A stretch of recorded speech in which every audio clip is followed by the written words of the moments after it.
JR, would you rather need to be needed or not needed at all? Not needed at all. I thought I'd stumped you with that one. I had to think about that for a second. I got that dish, dish, dish. I got that dish. I got that dish. That dish. Hey y'all, it's Onika. And JR. And you are dishing with Dainty Dish. How you doing today, JR? I'm doing fantastic. How about yourself? I'm doing okay. Life's treating me well. Just came from spending some time with the family. Been doing a lot more of that lately, which I am really genuinely appreciating. So it's been good. Work's been really good. There are things that are happening on the work front that I will let you guys know about once they happen. There's no point in preempting the announcement. But things overall are really very, very good. Fantastic. So I asked you that question at the top of the hour. Would you rather need to be needed or not needed at all? And you chose not needed at all. Why is that? At this stage in my life, I don't want to be anyone depending on me or to be dependent on anyone. Okay. Well, that actually brings us to our topic for du jour. Codependency. Oh, nice. Yeah, so I thought we would talk a little bit about codependency because I realized, and this is not a new realization on my part, I kind of have always known that I have codependent tendencies, or I'm just generally codependent, but an incident happened recently I wanted to share with you guys. Jersey, we all know Jersey, I've mentioned him on the show before. He sent out a shout out to me and he asked me to call him. And of course, being codependent when it comes to him, I immediately made that phone call. And then he proceeded to ask me without asking me, which again is a part of our whole codependent situation, for some loot. And for the first time in I don't know how long, I said no. I set up a boundary and I said no. He didn't really, sneaky, how they get sneaky. They don't ask. They just tell the sob story. They'll just tell you the quick sob story. And then all of a sudden it's like, let it just drop. Let it linger at the end so you could swoop in and save them from themselves. It was one of those.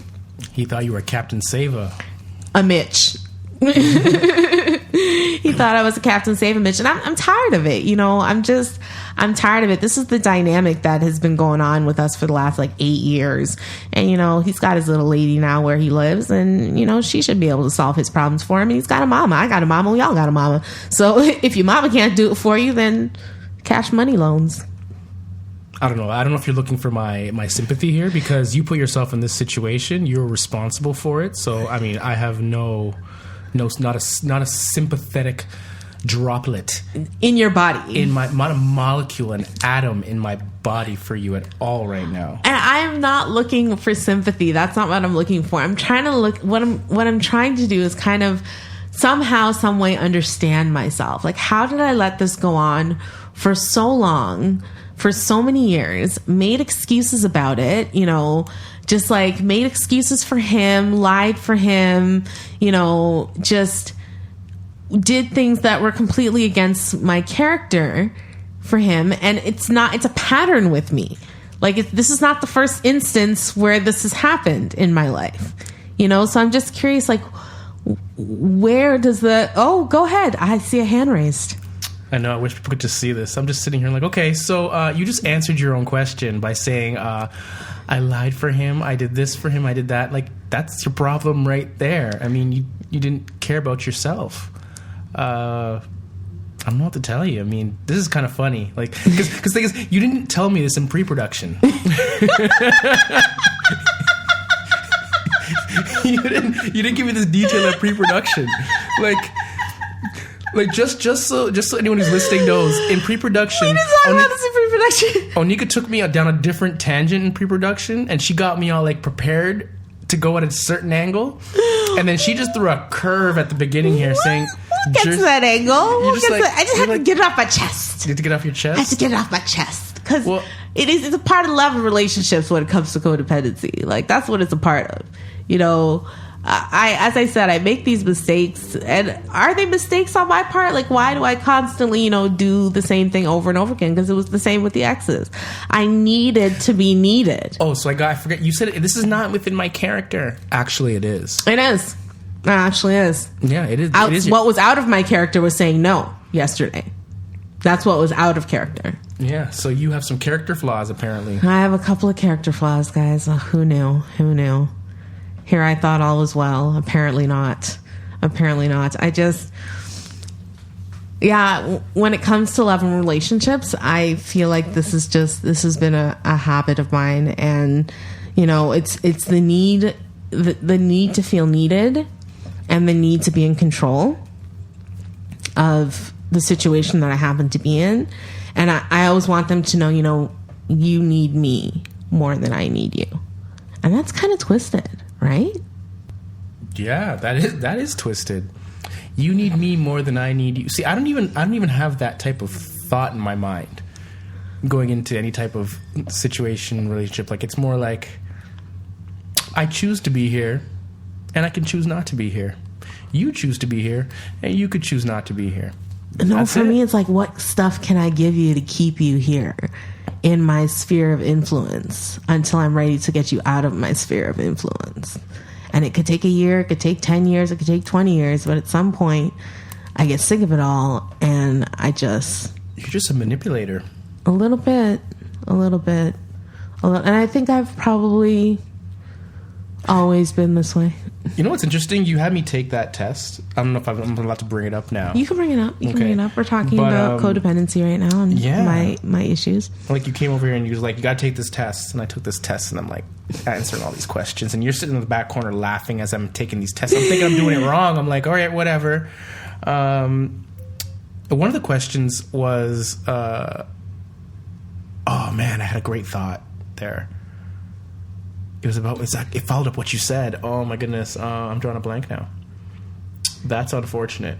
But the quiz in itself asked a bunch of questions, and then you added up the points at the end to get a score. And I mean, little to no concern when it comes to me. Guys, you got a 14 out of possible 60. I got a 14 out of possible 60. 60 and 20 and below is like little to no concern. Like, we're not even concerned about it. Let's guess what Onika got. I got a 38. I got a little over halfway to concern. Moderate to severe concern. Moderate to severe. Is it in the middle, though, of the moderate to severe? I mean, you're in moderate to severe, but you're not in intervention mode yet. I'm not in intervention mode yet. That's good to know. I once had to get a little bit of an intervention when it came to codependency. I had a sponsor. We'll call her P. Just to maintain the anonymity. I had gone to Al-Anon, which is a support group for people who deal with substance abuse in their families. And I went to Al-Anon. I met P, and she took me through this book called Codependency No More. And she made me realize how codependent I was with every single member of my family. Not just pops, not just mom, sister too. Every member of my family I have a codependency issue with. And she was trying to teach me how to learn to let go of certain things and move forward, which was really important. And one of the things she always said was, if it's not in your wheelhouse, then it's not your concern. Or if it's not your hula hoop, then it's not your concern. And that's the one thing that people who have codependent tendencies don't seem to get. You know, that if it isn't your concern, if it isn't for you, then just leave it alone. You know what I mean? I do know what you mean, because I live by that. I haven't always. I feel like since I was younger, just living in the household I was in, which had its awesome moments, and I'm going to go over a couple of them right now. Food on the table, lights on, 2 parents for the most part. I live with my grandma. I had my little sister. I went to school. I went to university. That was paid for. They covered that. You know, they did the very, very, very best that they could. But there was certain instances where I felt you know, I guess the word I'm looking for is neglected. And I'll give you an example. You know, my mom, for instance, she would come in like right before I went off to school. She'd come right in, and then she'd head to bed. I would get home from school. She would be sleeping. And then I would only see her between 5:30 and 7 o'clock in the evening before she went to work. So she wasn't really there, you know, and the rest of the time there was pretty much, you know, there was chaos in the house. And, you know, I missed out on having a mom to even like talk to about that stuff. You know, so there was poor communication in my family for the most part. We knew my father had his vices. We understood that. It was something that we didn't talk about. We didn't really go over it. It was what it was. It was there, and we didn't know at the time, obviously, how it was affecting us as adults. Hindsight is 20/20. But it did have, for me at least, I can't say for anyone else in the family, for me it had a profound effect on my relationships and how I chose to channel my energy into those future relationships. I keep using the term codependent, and for those of you who may not have never heard of the term or aren't sure what it is exactly, I just wanted to give you a quick definition, and then JR, see if you agree with me, okay?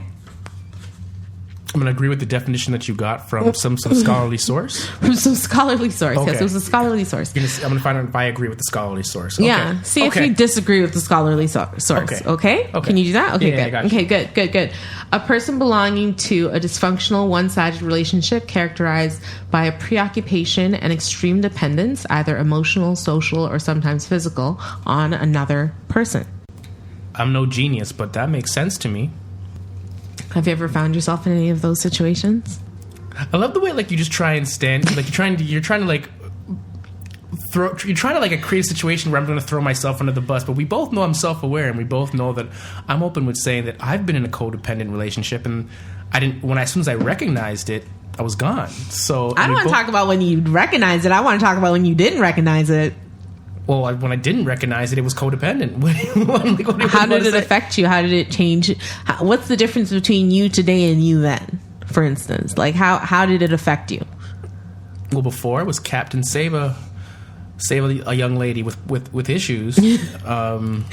Longer version of that. Yeah, Captain Save a young lady with issues, as opposed to today where I'm not trying to save anybody. I'm trying to save myself.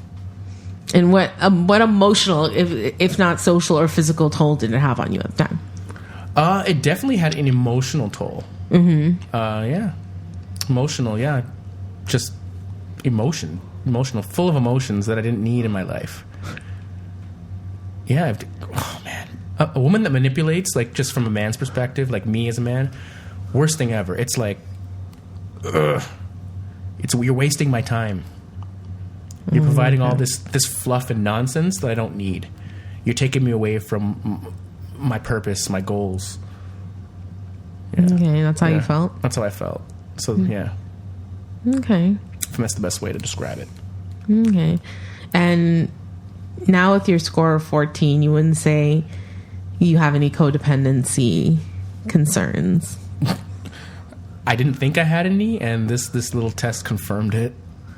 Why do you think that is? What do you think you do differently than I do, for example? I don't know specifically about like, you know me pretty well. Yeah, but I know what I had to do. And like, for me, I had to start, like, my dad, I didn't realize how my dad taught me. He taught me by example, you know, like, and it wasn't until like that thing clicked in me where I'm like, be more like my father, you know, take charge. Have a purpose, be focused, make sure that my ducks are in a row. It was just basically like, take responsibility for my life and for everything that I do. And if something bad happens to me, I have to look at what my responsibility was and ask for help and just be more open and just I just took on being more like my father. And for me, that's worked for me. I don't know about anybody else, but for me that worked. With you, I just feel like we had this conversation. For me, it comes down to, with you, it's more like along the lines of, in my opinion, it's just stop thinking of yourself as a victim. Because in every situation that you consider yourself a victim, you and I can have when we do have an objective conversation about it, you're not the victim. You made Okay. yourself the victim. And that is definitely a part of the codependency. Yeah. Like playing that victim role. Yeah, I mean, like, you try and do it with me, and I'm just like, look, I don't have time for it. That's because you know me so well. I'm like, That's because you know me. You're like, Look, you're going to victim mode. I don't got time for this. it's because you know me so well.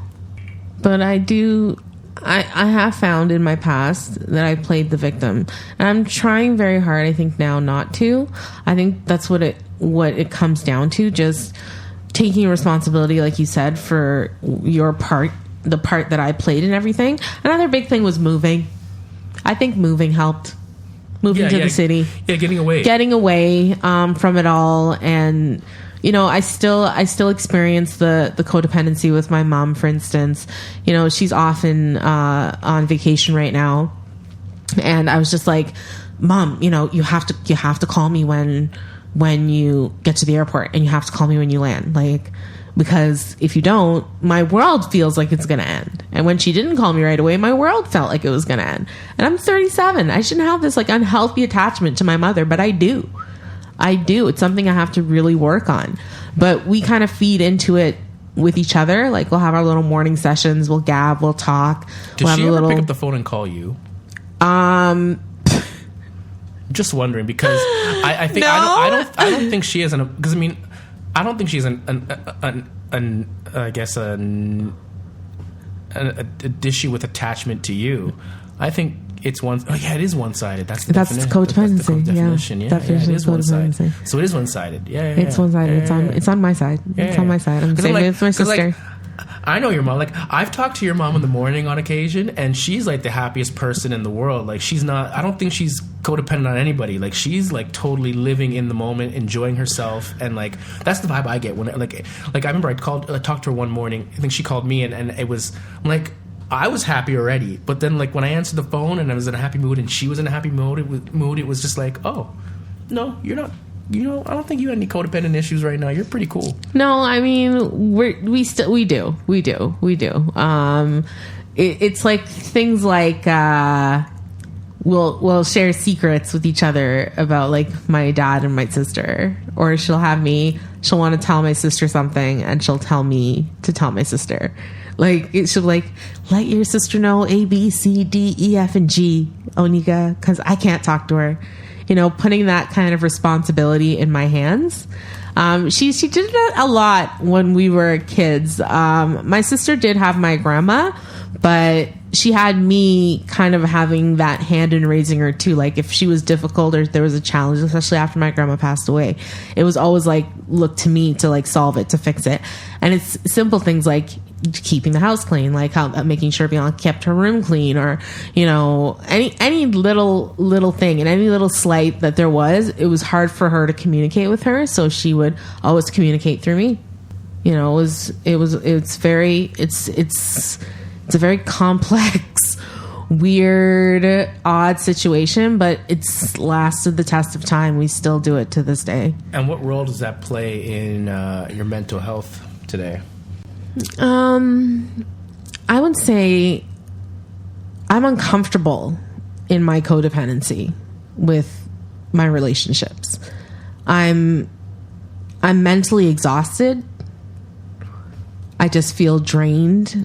There are times that I feel anxious. Like, for instance, when I did get that call from Jersey and I knew it was one of those I need money calls, I was like, pep talk myself, like, okay, you're going to say no this time. You're going to say no this time. Because what will happen if you say no this time? What will happen if you don't call on his birthday? What will happen if you don't? Then that's it. It's over. Because, you know, the gravy train's dried up and he doesn't need you for anything anymore, and it's over and you're not needed anymore.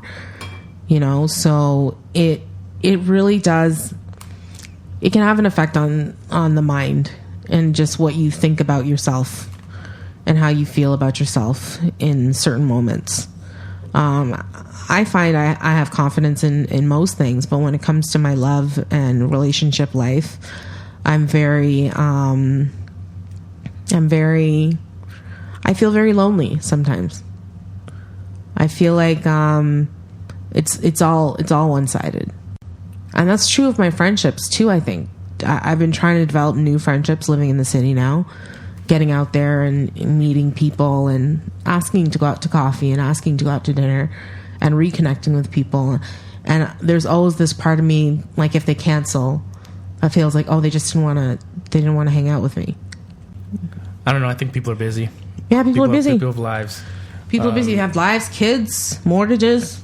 They have also, but for a split second, it's like, oh, maybe I did something wrong. And that could be the selfishness in me. I know you're about to say it anyway, so that could be the selfishness in me.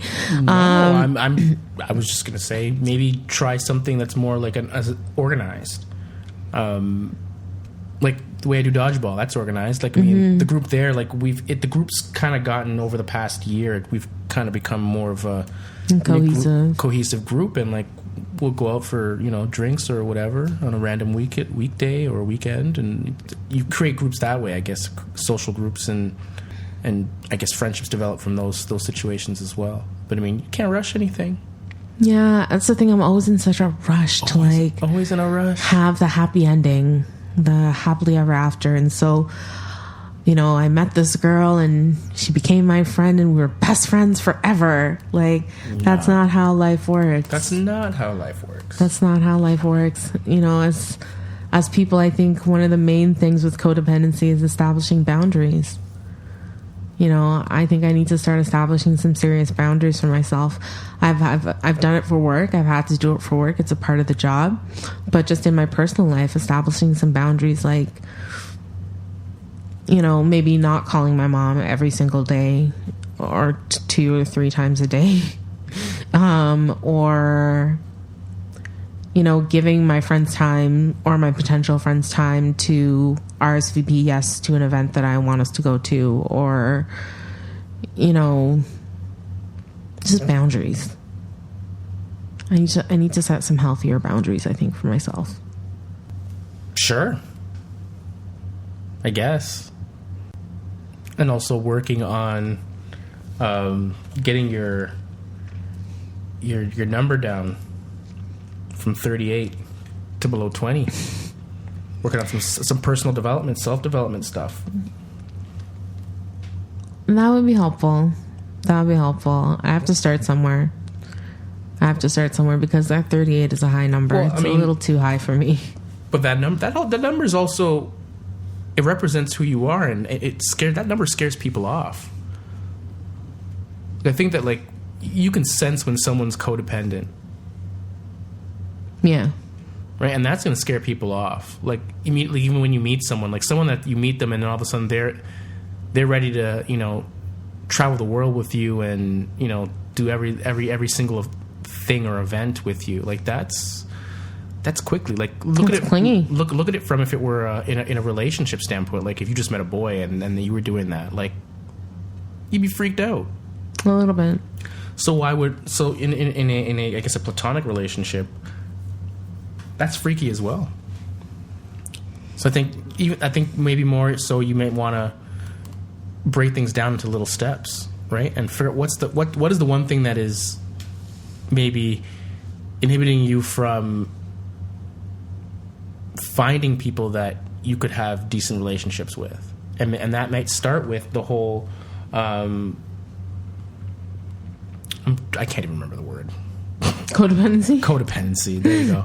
Dealing with that, like that might be the learning to be by yourself. Like for me, it wasn't a big deal because I'm an only child, right? Mm-hmm. Like so, mm-hmm. I've always been able to deal. But like my struggle is to be around people, right? Like that's my struggle, right? So. I mean, but being by myself, I don't get lonely. Like, I struggle with being alone. Remember last year when I used to call you every 5 minutes, Julian? Do you remember when you had to be like boundaries? I'm like, yo, chill out. Like, yo, I got things I want to do. Boundaries. Yeah, like I like being alone is like my favorite thing, right? Like I could keep myself locked up in here for a week if my fridge is full and never leave. Like I'd be fine. I wouldn't have a problem. I wouldn't be lonely one bit. But maybe for you, maybe it's developing the ability to be alone. That's definitely a possibility. I don't like being alone. I need to be on the phone or I need to be focused on something. I can't. The only time I enjoy being alone is when I'm writing, because that's like I need to be alone to write. But other than that, like I find that I'm always wanting someone near. Maybe you should be writing more. Maybe. Or going out and experiencing things by yourself so you have something to write about. Yeah. Both very valid points. I know. I got those sometimes. Sometimes you have the valid points. Sometimes. Not to be confused with the invalid points. Yeah. You know, it happens. It happens. Yeah, It happens. Yeah, more often than not, though, they're valid. But I wanted to go over some characteristics of a codependent. Mm-hmm. I know we talked about this earlier, but difficulty making decisions.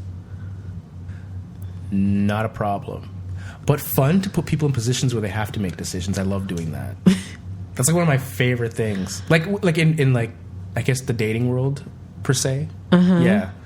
Like kind of positioning something where like the woman has to make a decision. Like that's like my favorite thing. I find that women don't. I can only speak for. I don't like making major decisions. Oh, 100%. Like I think it's a woman thing. I'm Yeah. gonna say it. I'm gonna say it. I don't know who I'm offending right now, and I'm not concerned about it. Women have challenges making decisions, and it's fun. So it's like, okay, pick something for dinner, right? Anything that I say out of my mouth is something that I'm willing to, eat, right? Yeah. So it's like, you pick 1, 2, 3 things. No. All right, you pick. I gave you 3 solid options that you said no to. So okay, your turn. And sometimes I'll pick like an option, like the third option will be something that I know like this person does not want. Like if someone's like a vegan, I'll be like, so sushi? Sushi? You want some sushi? I feel like I can do sushi, but you're a vegan? Okay, okay. But yeah, making decisions. Like I have no problem making decisions. I just like positioning. It's like a little game, I guess. I feel like if we put all the codependents in the world in one room, the majority of them would be women. Whoa. Hey. I said it, and this is why I'm saying it, because originally, and this is just a thought, okay, guys, this is just a thought. As I said before, originally the word codependent was associated. It was also known as co-alcoholic. It was for specifically people with alcoholism and substance abuse before it became something that was used by the general population. Now, if we're looking at this, I think, and the fact that I read was maybe before the 80s, this is how it was seen. If we're looking at it, who would be the substance abuser in a home before the 80s? Maybe like 50s, 60s, 70s? It would probably, most likely, might be the male. Therefore, if the male is the center of the family... Is sugar a substance? I'm done. If the male is the center of the family, right? Yeah. The people who are codependent towards the male would be either the children or the wife. Like, when I looked around my codependency group, I didn't see a lot of men when I was there. I saw a lot of women, struggling. Okay, but could it be that... Because I know in my situation, like as soon as I recognized that I was in a codependent situation, I was like, oh, nope, can't do this anymore. Could it be that once it's easier for, let's say, a man to identify it, or once it is identified to a man, it's easier to accept it? To accept it and take action. Is that a possibility? That's a possibility. Because if you're talking about codependent relationships, well, a lot of relationships are heterosexual, right? Mm-hmm. So there's going to be equal men, women, right? So I don't know, like in that regard, the number might skew even. And I know today, like, you know some codependent men? No, I actually know more women.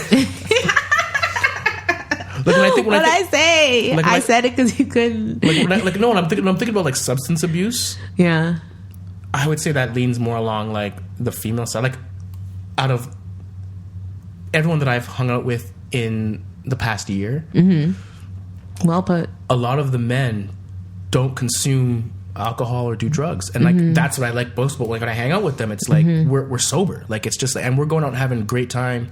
Whether it's even going to a bar or something, or doing something like at a game place or whatever. But like a lot of the women that I've met or I've been introduced to or have been around, drinking is cool.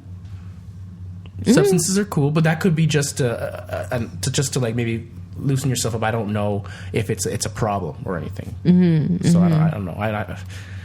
I don't like making those gender assumptions. I'm not. Those genders. I did it though. I just because I felt like based on on your what I vantage point, know on and my your- vantage point, Yeah. it feels like a very feminine issue.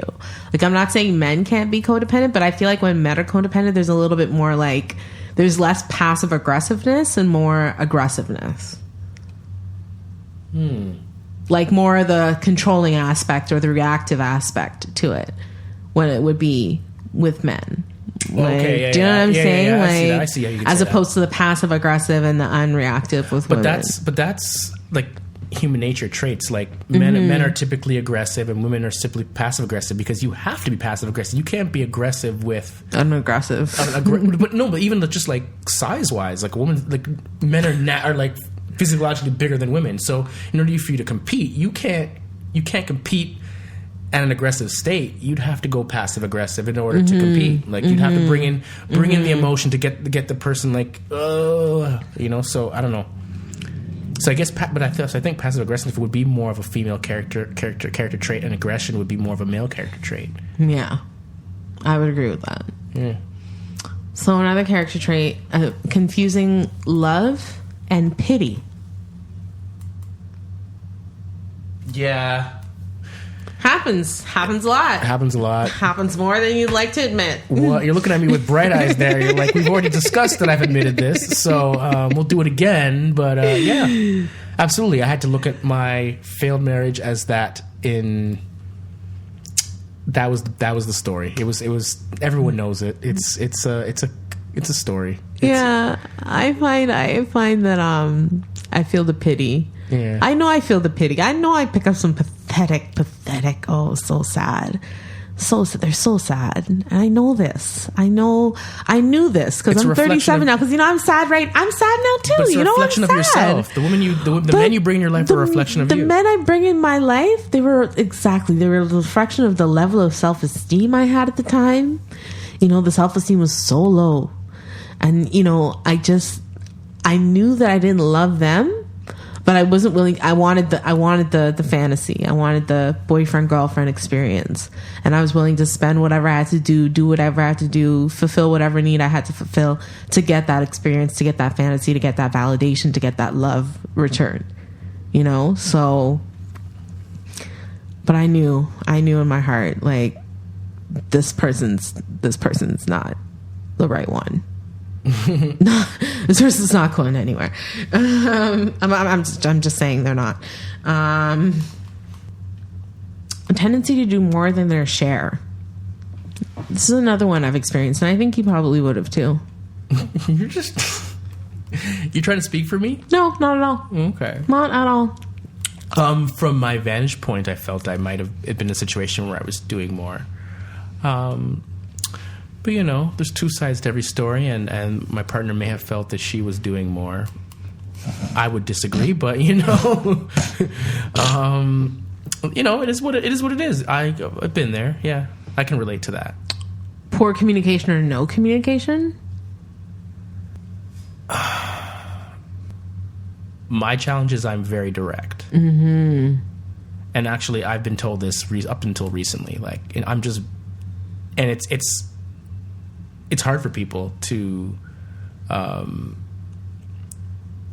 accept, deal with. I don't know. Filter out what's supposed to be. Well, there's nothing to filter out. That's the problem. Okay. Like I'm super direct. Like it's hard for people to take. It's hard for people to take. Yeah. Take. Yeah. Like you're dishing it out. Can you take it? Yeah. Like, I'm not going to be, especially with like me knowing how passive aggressive works. And being around a bunch of people my whole life that are passive aggressive. Mm-hmm. So I know how to turn. I can become passive aggressive, but I choose not to. I'm just going to be direct. And it doesn't really. It ends up creating bad communication.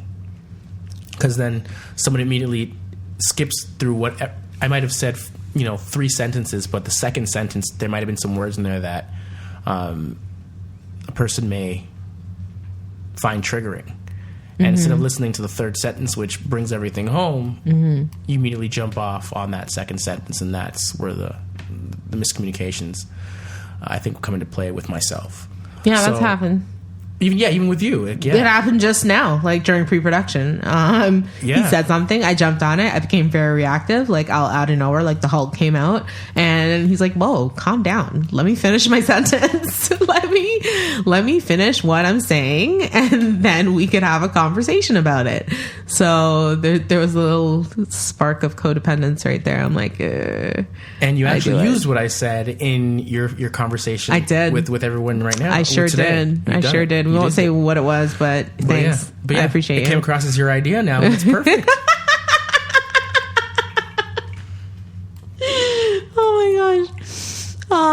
The fear of being abandoned or alone. This one hits home for me so hard. Like, my biggest fear in life is being abandoned and alone. I think the reason I'm not in a relationship is because I fear being abandoned and alone. Like, I think that's one of the main reasons I keep to myself when it comes to the opposite sex. Because at some point, you know, the codependency might spring up and I'm giving them all I've got and all they want and all they could possibly need. And they still leave. And what am I left with? Bunk. That's my analysis of the whole situation. Okay. I watched #Why I'm Single, Jimmy Fallon last night on YouTube. Okay. And it was hilarious. It was so funny, guys. Look it up. But I was thinking #Why am I alone? Like, why am I single? And I feel that's one of the reasons. Oh, because I thought you were asking me to tell you why, and I was like, oh. Do we have like 10 minutes right now? Because I mean, I could tell you. You tell me. Oh. I'd like to know. It could be the codependency. It could be that score 38. I mean, it's the codependency mixed with the selfishness. You can't cook. I can cook. I choose not to cook. Look here, girl. You can't cook. I can't cook like you. No, you can't. Boiling water and knowing how to make 2 dishes does not mean you can cook. Are you comfortable enough opening up a cookbook and just going at it? Yeah, I could do that. I have cookbooks. I don't open them, but I have them. Like, and that's another reason why you're single. I'm telling you, I'm saying something that's accurate, and you're like, well, no, not really. No, I can honestly, I was just being facetious. I can honestly open up a cookbook and follow reason. My sarcasm and facetiousness. Yeah. I could open up a cookbook and follow a recipe. I've done it before. I could do it again. Like, okay, but do you actively do it? No, I don't. So, yeah. And I don't. I will admit it for all the guys listening out there that might potentially think, hey, Monique is the one for me. I don't like to cook. Like, that is what it is. I prefer takeout. And that's why you're single, because any man that is full of logic will be like, takeout costs me $30 every night. $30 times 7 days a week is $210. There's 52 weeks in a year. That's over $10,000 in takeout. Am I going to spend $10,000 in takeout? Question. And that's just dinner. Question, does the rabbit chicken count as takeout? Look, buddy, it's takeout. Damn. I would have fed him some rabbit chicken. Anyways. A tendency to get hurt if my efforts haven't been recognized. If this isn't the story of my life, I don't know what is. Trust me. Like, it's all the mommy issues and daddy issues rolled into one. Look at me, look at what I'm doing, mommy and daddy. Be proud, be proud. Tell me you're proud. I need to hear you're proud. If I don't hear you're proud, I'll die. Yep. Always seeking that validation. Woo. I did it even up to getting my job. I'm like, Mom, like, tell Dad I got the job, and then find out what he says, and then tell me. But if it's something negative, I don't want to hear it. And he said, good job. And I took that and I was like, yes. Validation. The codependency, even though they're in the Durham and I'm here, is still so very real. So very real. I don't got anything else for you. Well, which is a deep hole. I don't think I have anything else either on this topic. So I'm going to bring back the final dish. Did I tell you I've been listening to our old episodes? Okay. And I used to do a final dish. So I'm going to bring that back today. I think you've been doing a final dish. You just haven't been calling it a I haven't been calling it a final dish. I like to call it a final dish. Okay. Final dish. Guys, if you suspect any of the things that we talked about today are you, seek help immediately.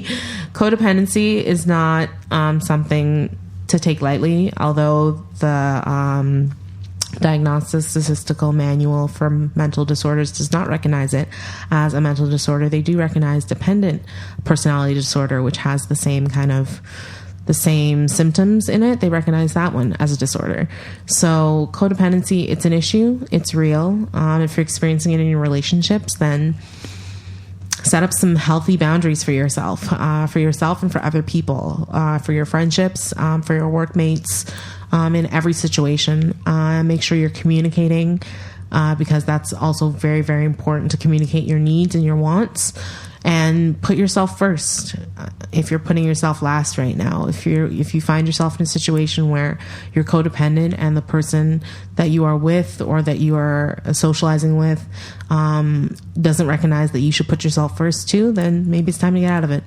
But with that said, that has been the dish of the day. JR, if you guys want to talk more about codependency or you want to say hi to JR or me, please tell them how they can reach us. I think we did that in the wrong order. Did we? Yeah, we probably should, because if you want to have the final dish, you should. No, have the but final then thing I to say my thing at the end. Yeah, but you should have been able to say your final dish. Like, I should have been able to say, hey, everyone. Yeah, I think it would have, because think of it this way. Like, if I say, hey, thank you for listening, everybody. We truly appreciate you. Thank you so much. If you're listening to us on Apple Podcasts, give us 5 to 0 5. Thank you so much. If you're listening to us on any other platform, we truly appreciate you. Thank you so much. If you want to reach out to us, we're at dysh, dysh, at daintydish.com, dysh at daintydish.com. That's DAINTY, dysh.com. Thank you so much for listening. That's it for me.